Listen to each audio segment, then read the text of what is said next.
Scripture, both in the Old and New Testament, is littered with references to helping the poor, with many of them leaving us in no doubt about the importance of helping them as much as we can. It is, of course, a subjective matter. What is poor?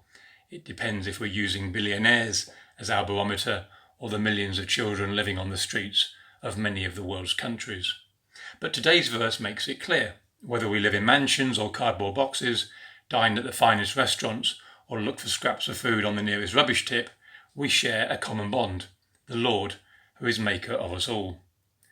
One of the most often quoted of Jesus' words on this is, "The poor you will always have, but you will not always have me," in the Gospels of Matthew and John, in response to the disciples' indignation when a woman poured a jar of expensive perfume over Jesus' head, their reasoning being that the perfume could have been sold and the proceeds given to the poor. Mark also refers to the incident in his Gospel, but he includes extra words. The poor you will always have, and you can help them any time you want, but you will not always have me. The inference is clear. Just because the poor are here doesn't mean you don't help them. This has resonated with me recently following the campaign by the Manchester United and England footballer Marcus Rashford to force the government to reverse its original decision not to provide meal vouchers during the school holidays to children who otherwise might not have got one decent meal a day.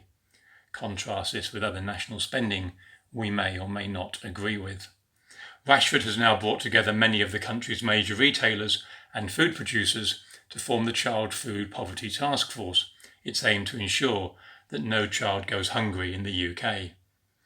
In a letter to politicians, Rashford spoke of meeting a mother of 2 young sons, living off 3 slices of bread a day, which she soaks in hot water, hoping that the porridge-like consistency might better sustain the hunger of her 1-year-old child. He also spoke to a family who were all sleeping on one mattress on the floor as they'd sold everything else of value to put food on the table. It sounds Dickensian, but it's happening today and possibly on our own doorstep. Elsewhere in Proverbs, chapter 21, verse 13, we read, "Whoever shuts their ears to the cry of the poor will also cry out and not be answered." It is challenging for us to hear words like this, but the Bible does challenge us in this way, and in the life of Jesus, we see one whose ears were very much open to what was going on around him. As the great slavery abolitionist William Wilberforce said, "You may choose to look the other way, but you can never say again that you did not know."